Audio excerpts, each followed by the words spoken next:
Bonjour et bienvenue dans Le Monde Devant Soi, le podcast d'actualité internationale de Slate.fr. Je suis Christophe Caron, je suis en compagnie de Jean-Marie Colombani, directeur de la publication de Slate. Bonjour Jean-Marie. Bonjour Christophe. Et d'Alain Frachon, éditorialiste au Monde et spécialiste des questions internationales. Salut Alain. Bonjour Christophe.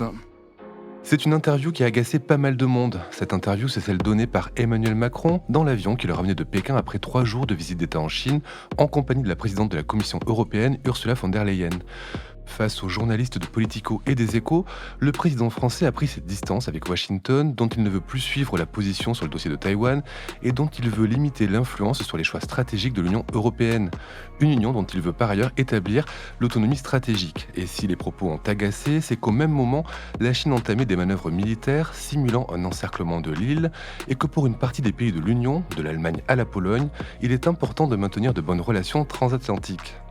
Malgré les réactions des chancelleries européennes et des médias américains, Washington s'étant pour sa part retenu de réagir officiellement, le président français a dit assumer ses propos quelques jours plus tard selon une source diplomatique. Alors faut-il être surpris par le fond du discours de Macron ? Pas forcément, parce qu'il n'a pas changé fondamentalement de position sur la place de la France et de l'Union européenne. En revanche, ce qui peut nous interroger, Jean-Marie, c'est le timing de cette interview. Pas seulement le timing, je pense aussi les déclarations sur le fond. Alors on dit qu'il a corrigé en effet ses déclarations sur la partie Taïwan. Il l'a corrigé en énonçant une position qui est la position traditionnelle de la France, la position aussi des alliés, la position de tout le monde, enfin de tout le monde côté occidental, où il n'y a absolument plus rien à dire. Il met un point final d'une certaine façon à cette polémique. Mais le timing, oui, était désastreux parce que il a au fond dit en substance qu'il fallait éviter d'être entraîné dans un conflit sur Taïwan, que ça ne correspondait pas aux intérêts européens et que s'il fallait se défaire du suivisme à l'égard des États-Unis. Alors il le fait à un moment où son avion ayant décollé, ayant quitté la Chine s'est lancée dans un vaste essai, manœuvre militaire simulant une invasion de Taïwan. Donc on peut se dire, mais est-ce qu'il était seulement conscient du moment ? Il était en avion et les avions ne sont pas des porte-bonheur pour les responsables politiques parce qu'ils sont en altitude, un petit peu peut-être grisés par quand le niveau de pressurisation est plus élevé ou moins élevé, je ne sais pas. En tout cas, rappelons-nous Lionel Jospin, retour de la Réunion, Jacques Chirac usé, vieilli, fatigué, boum, Ce qui tout s'arrête. dit-on, fait perdre les élections. Mais ça a stoppé net l'élan de sa campagne. Il y a eu d'autres exemples d'ailleurs de déclarations. Yves-François Hollande aussi, en avion, avait eu des propos qui n'étaient pas tout à fait opportuns. Et là, Emmanuel Macron aussi, donc il développe des idées qui vont bien au-delà de ce qui est acceptable. Donc on va en reparler bien sûr, mais tout est abrité derrière le concept d'autonomie stratégique européenne. L'autonomie stratégique européenne, c'est une idée qui progresse, c'est une idée nécessaire, c'est une perspective qui est utile et plus qu'intéressante, c'est même une nécessité. Mais encore faut-il être capable d'entraîner les autres Européens sur ce chemin. Or, quand vous dites qu'il ne faut pas être suiviste vis-à-vis des États-Unis, un certain nombre d'États européens vous disent « mais attendez, suiviste, si on n'est pas suiviste, comment va-t-on défendre l'Ukraine ?» Et puis, ça repose aussi sur une idée fausse, qui est que Taïwan serait un conflit régional, alors que c'est une affaire mondiale. Et donc, on est devant ces contradictions. En quoi c'est une affaire mondiale ? C'est parce que c'est une démocratie qui est en danger ? Oui, et parce que, si vous voulez, quand Emmanuel Macron, de la même façon, récuse la logique des blocs, il a parfaitement le droit, et on peut tous récuser la logique des blocs, sauf que les blocs qui sont en voie de constitution aujourd'hui, c'est d'un côté Chine-Russie qui portent l'étendard et les ambitions d'un bloc autoritaire, et de l'autre, les pays que ces mêmes Russie et Chinois appellent l'Occident en déclin, alors qu'eux sont censés être, et surtout la Chine, sont censés être au contraire en ascension permanente. Donc c'est un sujet qui est de toute façon mondial, et plus encore pour la France, qui est concernée par ce qui peut se passer dans la zone Indo-Pacifique, et notamment dans la zone de l'océan Pacifique. Elle est concernée au premier chef, par la Polynésie, par la Nouvelle-Calédonie, etc. Voilà, c'est parfois mystérieux les chemins que prend la pensée d'Emmanuel Macron. Comment vous les avez reçus, vous, ces propos, Alain, d'Emmanuel Macron, dans cette interview accordée à Politico et aux Échos ? J'y vois, je crois, une perception qui est erronée.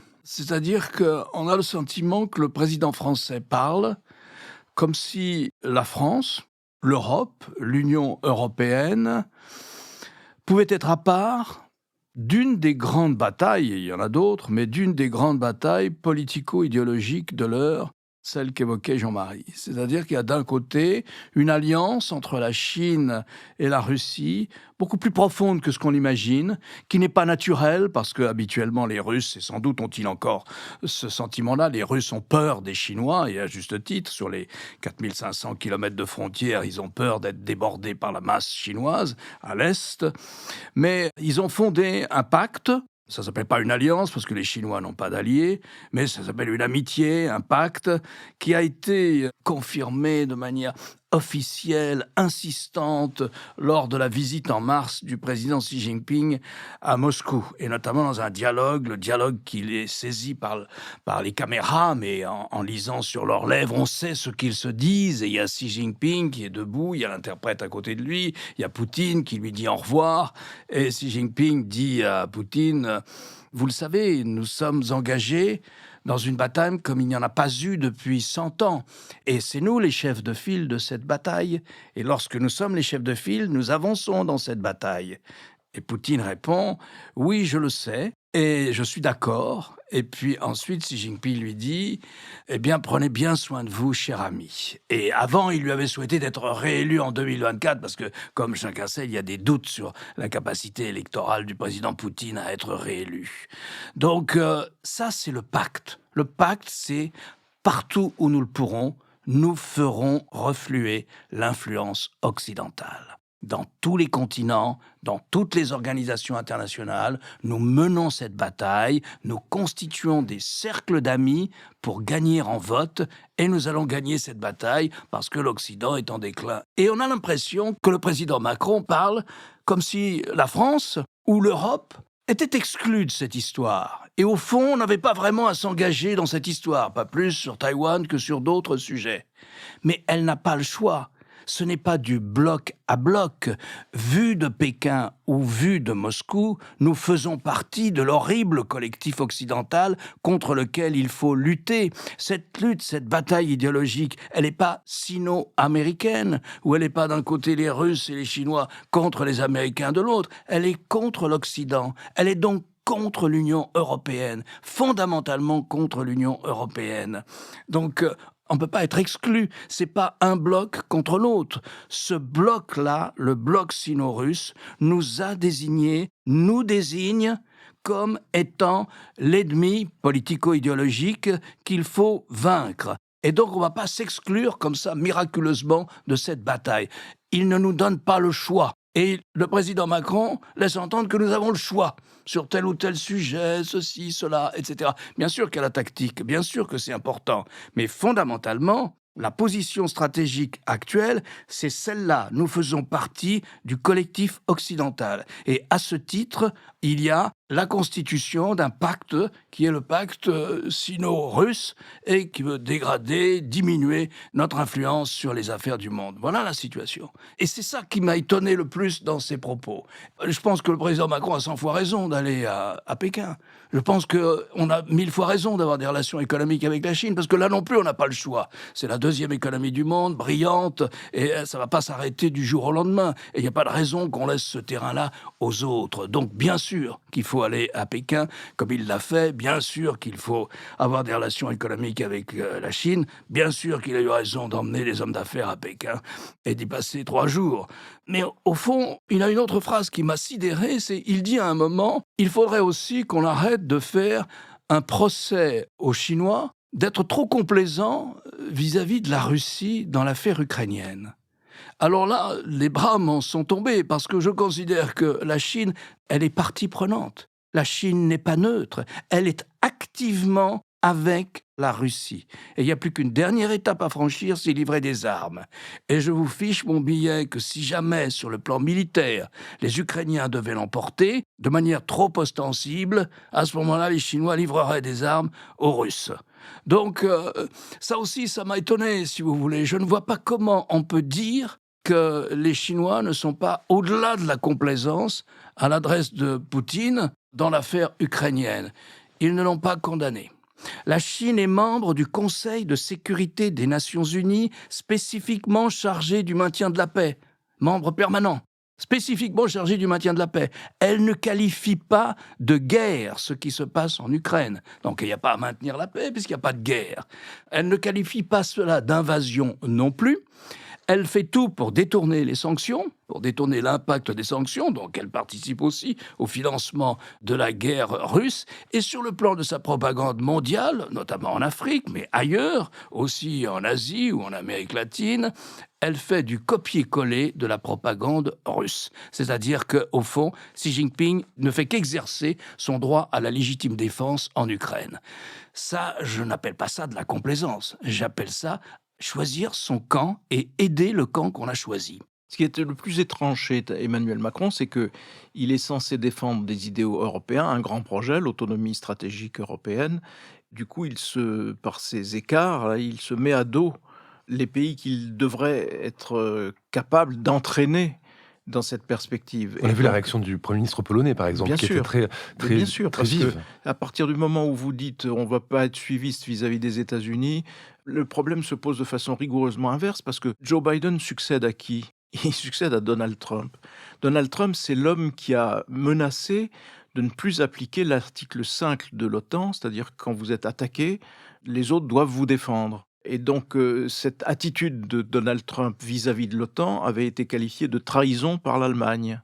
Donc, on a plutôt à craindre ce type de désengagement, ce type, du coup, de non-suivisme des Américains par rapport aux enjeux européens, que l'inverse. Donc ça, c'est déjà un problème qui est posé par la façon dont Emmanuel Macron s'est exprimé. Mais au-delà, ça renvoie presque au mot à mot d'une tentation française qui est permanente dans la diplomatie française, qui est souvent représentée et incarnée par le Quai d'Orsay. Si j'osais, je dirais incarnée par un Carteron d'ambassadeur en retraite, qui considère qu'il n'y a pas dans le monde le bien et le mal, et qu'il faut éviter de se situer dans un partage entre le bien et le mal. Oui, mais on peut peut-être penser qu'il faut se situer dans un partage entre les démocraties et les autocraties. L'argument utilisé par Emmanuel Macron de ce côté étant repris uniquement par le Premier ministre hongrois, M. Orban. Donc voilà de quel côté la France se situerait. Mais cette permanence française qui consiste à dire, au fond, nous sommes libres et indépendants à compter du moment où nous ne sommes pas alignés sur les États-Unis. Donc le critère n'est plus l'analyse de la réalité, mais c'est au nom d'un pseudo-réalisme de toujours prendre le contre-pied de ce qui serait un alignement vis-à-vis des États-Unis. D'où l'erreur majeure, absolue, qui a été commise vis-à-vis de Poutine, vis-à-vis de la Russie de Poutine. Combien de temps d'ailleurs Emmanuel Macron a-t-il mis pour se rendre compte qu'on avait affaire non pas à un partenaire stratégique, mais pour le moment à un ennemi qui met le désordre dans toute l'Europe. Et il a d'ailleurs fragilisé notre relation et son possible leadership en Europe vis-à-vis des Européens, notamment situés le plus à l'Est, par cette attitude vis-à-vis de Poutine, qui était une attitude complaisante vis-à-vis de Poutine, qu'il n'a plus maintenant, mais qu'il a eue, et voilà qu'il la réveille avec les propos de la nature de ceux qu'il vient de tenir. En plus, on a l'impression il est presque emporté par son verbe, son goût d'argumenter, et il se lance dans des phrases qui choquent les autres Européens, même si un certain nombre d'Européens peuvent penser qu'en effet, il ne faut pas être vassaux des États-Unis. Mais ça, c'est la doctrine. Je veux dire, tous les gouvernements français, moi je repense à Joschka Fischer, le ministre allemand qui était, lorsqu'il était ministre allemand des Affaires étrangères, en couple institutionnel avec Hubert Védrine. Ils passaient leur temps à dire « nous sommes des partenaires et non pas des satellites ». Et c'est vrai que être des partenaires des États-Unis, c'est un combat. Comme disait l'autre, l'union est un combat, parce que les États-Unis défendent leurs intérêts économiques. On peut dire aussi sur la guerre en Ukraine, la guerre en Ukraine, nos intérêts ne sont pas tout à fait alignés, parce que étendre l'OTAN, c'est étendre le marché des armements américains, c'est aussi renforcer la dépendance de certains pays européens vis-à-vis des États-Unis pour l'approvisionnement en gaz ou d'autres choses de cette nature. Et tout ça est vrai. On est aussi menacé par le protectionnisme américain, mais l'Europe est en train d'y répondre d'ailleurs à ce protectionnisme américain par un protectionnisme européen vis-à-vis des États-Unis. On peut tout à fait analyser tout cela, considérer tout cela. Et c'est vrai que être partenaire et non pas satellite, être partenaire et non pas vassal, c'est un combat de tous les jours. Mais il n'empêche, il ne faut pas non plus se tromper de monde dans lequel nous sommes, ni d'adversaire. Oui, parce que cette autonomie stratégique européenne, elle est souhaitable, que ce soit sur le plan économique, sur le plan militaire ou sur le plan énergétique, Alain, mais elle ne doit pas se faire obligatoirement contre les États-Unis. Ce que vient de nous dire Jean-Marie, c'est que Emmanuel Macron, lui, la pense contre les États-Unis, mais elle peut se faire avec eux. L'autonomie stratégique, c'est pas une décision politique, c'est un processus, c'est une attitude, c'est une posture de moyen et de long terme, c'est quelque chose qu'il faut gagner dans des batailles qui évoluent. Il peut y avoir des batailles avec les États-Unis, naturellement, il peut y avoir des batailles avec d'autres aussi, hein. Il peut y avoir des batailles sur le plan de l'indépendance énergétique avec la Russie, par exemple, il y en a eu et on est en train de la gagner d'ailleurs. Donc il a raison lorsqu'il dit que... Alors ça fait assez longtemps, hein. En 2010, le Parlement européen adopte un texte sur l'autonomie stratégique. Donc c'est pas entièrement une création d'Emmanuel Macron. Mais c'est vrai qu'Emmanuel Macron s'est vraiment battu avec insistance, détermination et permanence, et il le fait toujours, et il le fera jusqu'à la fin de son deuxième mandat, pour l'autonomie stratégique, en essayant de lui donner du corps. Et elle est en train d'acquérir du corps, enfin, elle est en train... Alors évidemment, ça veut dire quoi l'autonomie stratégique? Ça veut dire que dans un certain nombre de domaines qui dépassent le militaire, mais je dirais un mot du militaire aussi, dans un certain nombre de domaines qui dépassent le militaire, qui sont la santé, l'énergie, des domaines de ce type-là, les terres rares, les matériaux absolument essentiels au développement des nouvelles technologies, dans ces domaines-là, il faut essayer de ne pas dépendre d'une autre grande puissance, quelle qu'elle soit. Alors, que ce soit la Russie, que ce soit la Chine, mais même les États-Unis aussi, il faut essayer. Sur le plan militaire, ça n'a pas grand sens. Parce que, à l'exception de la France, les 26 pays membres de l'Union européenne considèrent que la défense européenne, elle est assurée en alliance avec les États-Unis et très largement par les États-Unis dans le cadre de l'OTAN. Alors on peut essayer de moins dépendre des États-Unis. On peut essayer d'être, au fond, la partie qui finance le plus l'OTAN. Après tout, l'OTAN, c'est la sécurité en Europe. Donc on peut considérer que ce serait aux États-Unis d'en financer la plus grande part. Et à ce titre, de pouvoir revendiquer un jour le commandement en chef de l'OTAN sur le théâtre européen, alors que c'est toujours un officier américain. Mais pour ça, il faudrait que les efforts de défense soient autrement plus importants en Europe que ceux que nous menons actuellement, même s'il y a des progrès. Alors, évidemment, quand vous regardez l'effort de guerre ukrainien, si les États-Unis n'étaient pas là, je pense que les Russes seraient arrivés à Kiev un jour ou l'autre, et l'Europe serait véritablement dans un désastre politico-stratégique, économique et humanitaire gigantesque, avec 10 millions de réfugiés et une situation très très difficile aux portes de l'Union européenne, encore plus dure que celle qu'il y a aujourd'hui. Donc voilà, l'autonomie stratégique, c'est un concept, c'est un idéal, c'est un objectif, c'est une ambition qui évolue selon les sujets et qui évolue selon les sujets. Alors il y a des sujets sur lesquels on est très mal parti en Europe, très très mal parti en dehors du militaire. Le militaire, après tout, si l'Union européenne avait eu quelque chose qui ressemble à un début de défense européenne, eh bien avant décembre, ou en décembre 2022, elle aurait envoyé deux divisions européennes, 20 ou 25 000 hommes avec des blindés en Ukraine, et ça aurait vraisemblablement dissuadé toute opération russe contre l'Ukraine. Nous n'avons pas deux divisions mobilisables, à nous, les 27. Nous ne les avons pas. Nous ne savons pas faire ça. Depuis le temps qu'on nous parle, et je vais vous donner la date exacte, c'est 1990 de l'Europe de la défense. Nous n'avons pas ça. Prenez la haute technologie, à l'exception d'un seul pays, les Pays-Bas, qui produit, qui a des licences, non seulement qui a des licences, mais qui fabrique aussi les puces électroniques les plus sophistiquées, celles qui vont dessiner l'horizon des nouvelles technologies de demain. Il n'y a pas un seul groupe européen. Peut-être sur le plan des... Il y a Nokia, il y a 2 ou 3 groupes comme ça, mais enfin, nous ne sommes pas une puissance de haute technologie. Alors, on se bat à Bruxelles pour que ça ne reste pas là.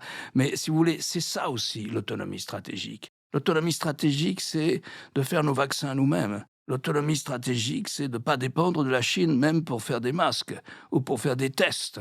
Donc c'est une longue bataille, c'est une bonne expression, et c'est une attitude qu'il faut défendre et que le président Macron a raison de défendre. Mais voilà, c'est pas un passe-partout. Faut pas que ça devienne un gimmick. C'est pas une réponse à tout non plus. Mais ce qui est étrange, c'est la façon dont il affaiblit lui-même sa propre stratégie, ses propres propos par des embardées.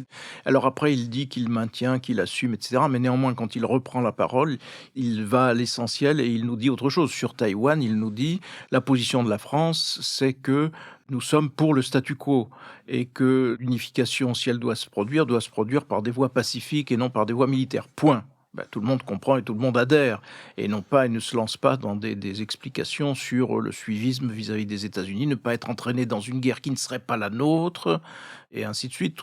Et il faut jamais oublier que Taïwan, c'est toujours dans l'esprit des Chinois, c'est toujours la suite et la fin de la guerre de libération. Puisque le Parti communiste chinois s'est toujours défini comme celui qui avait libéré la Chine de l'emprise des nationalistes de Chiang Kai-shek, lesquels ont trouvé refuge à Taïwan.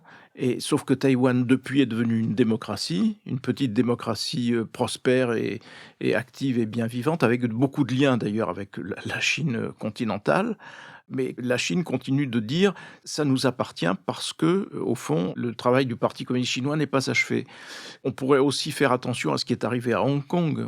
Les Hongkongais ont été totalement privés de liberté au mépris des accords internationaux, d'ailleurs, que la Chine n'a pas respecté. Bref, il y a toute une série de raisons. Et quant à la position européenne, elle est de définir la Chine comme un rival systémique, mais en même temps en disant, oui, il faut continuer d'entretenir des relations suivies, commerciales, technologiques et autres avec la Chine, en quoi l'Europe entière, d'ailleurs, s'écarte du chemin des États-Unis qui sont, eux, dans une politique de sanctions que ne suit pas nécessairement l'Union européenne. Donc, si c'était cela que voulait dire Emmanuel Macron, c'est déjà le cas et c'est déjà fait et c'est déjà la position de la plupart des Européens, de la position officielle des Européens et celle-là. Voilà, après, ça renvoie à l'art et la manière qu'a Emmanuel Macron de gouverner. On peut d'ailleurs faire un rapprochement avec la question des retraites. Parce que sur la question des retraites, s'était contenté de dire « c'est une réforme indispensable, nécessaire, point », parce que le système ne tient pas, point final, au lieu de quoi on s'est lancé dans « mais c'est une réforme juste, c'est une réforme équilibrée », elle n'est ni juste ni équilibrée, ainsi de suite, vous voyez.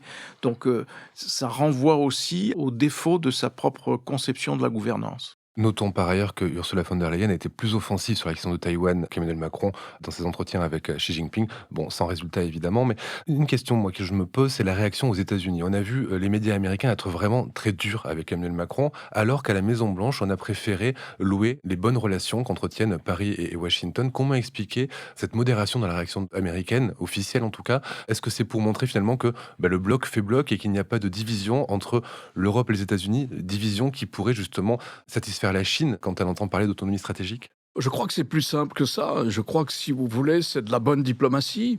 C'est-à-dire que d'État à État, on fait attention à des petites phrases qui déchaînent la presse, qui peuvent révéler d'ailleurs, comme on en parlait au début de notre entretien, ce sont des petites phrases d'Emmanuel Macron, révèlent une permanence de la diplomatie française, quelque chose de structurel. Mais au fond, c'est pas la priorité. La priorité, c'est que l'OTAN marche bien, c'est que les relations avec la France soient bonnes face à l'Ukraine, c'est que les relations avec l'Europe soient aussi bonnes que possible. C'est ça la priorité. Sur le plan de la sécurité en Europe, c'est ça la priorité. Donc c'est le sens des priorités. C'est de la bonne diplomatie, c'est un président qui a le sens de l'État et qui se laisse pas embarquer par des petites phrases, qui parle peu d'ailleurs, qui parle peu Biden, et qui se laisse pas trop embarquer. Quand il parle, il sait qu'il fait des gaffes, donc il fait attention. Donc voilà.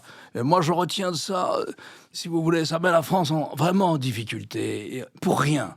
Et en position de faiblesse pour rien. Et c'est toujours cette idée française qui, au fond, au lieu de rayonner par l'exemple, l'exemplarité de la démocratie française, de la prise de décision française, l'exemplarité du dialogue social en France, non, on n'a qu'une seule manière de raisonner, c'est de vouloir au sein du camp occidental à laquelle nous appartenons, et d'ailleurs nous n'avons aucune envie d'en sortir, et nous n'allons pas en sortir, mais c'est d'avoir une position originale. Et pour avoir une position à tout prix originale, il faut s'opposer aux États-Unis. C'est ça le marqueur de notre indépendance, comme disait Jean-Marie. Eh bien, en face, vous avez un président Biden qui, lui, ne tombe pas dans ce genre de gimmick et de postures qui sont des postures de politique intérieure. Parce que sur l'étranger, vous gagnez rien à dire des choses comme ça. C'est pas pour ça que ça va aller mieux pour l'image de la France en Afrique, dans le monde arabe ou en Asie. Pas du tout. Surtout en Asie et en Asie du Sud-Est. Ils vont rien comprendre à la position française. C'est pas ça qui va nous rallier une partie du Sud. Le président Macron est curieux parce que il a cette grande intelligence par moment, avec des coups de laser, en disant au fond la seule chose importante en ce moment, pour les Occidentaux, pour l'Union européenne, c'est de raccrocher une majorité de pays du Sud derrière notre position sur l'Ukraine. C'est de bien dire, regardez, les gens qui font du colonialisme, c'est les Russes. Alors il le dit très bien à l'ONU, il le dit très bien à Paris. Et puis après, il fait ça. C'est-à-dire exactement le contraire. C'est pas avec ça qu'il va rallier, qu'il va séduire les pays du Sud. Pas du tout, non. Mais c'est cette obsession française, le marqueur de notre indépendance, de notre originalité. Et pourquoi faudrait-il être systématiquement original ? On pourrait l'être par la qualité de notre situation intérieure, originale. Et à ce moment-là, on rayonnerait par l'exemplarité. Non, on rayonne par des déclarations de distance à l'adresse des États-Unis. Et vous l'avez déjà dit, Jean-Marie, c'est souvent aussi pour flatter sur le plan de la politique intérieure. Une dernière question que je me posais, c'était par rapport à ces manœuvres qui ont été lancées par la Chine. Est-ce qu'elles sont inédites par le choix des exercices et par leur ampleur, ou est-ce que c'est quelque chose qui se fait souvent ? Est-ce que ça peut se lire ? Est-ce que ça peut nous donner des indices sur les intentions de la Chine par rapport à Taïwan ? En tout cas, ce qui était inédit, c'était les manœuvres communes au même moment, plus exactement, concomitantes entre la Chine et la Russie. Et ça, c'était un peu avant l'invasion de l'Ukraine. Après que la Chine fasse des manœuvres, elle fait des manœuvres en permanence, elle renforce son armement en permanence. Elle dépense aujourd'hui des sommes assez considérables, mais qui ne sont jamais que le tiers de ce que dépensent les États-Unis en matière de défense. Donc c'est plus pour le moment, je pense, de la gesticulation politique et peut-être de préparation à long terme, mais plutôt que le déclenchement d'une sorte de compte à rebours qui verrait la Chine envahir ou essayer de se porter à l'assaut de Taïwan, parce que c'est plus difficile qu'on ne peut le penser a priori. Merci Jean-Marie, merci Alain. Alain, je rappelle votre chronique chaque jeudi dans Le Monde et sur lemonde.fr. Jean-Marie, je rappelle votre participation à l'émission politique sur France 24, le jeudi aussi. Merci messieurs et à la semaine prochaine. Merci Christophe. Merci Christophe.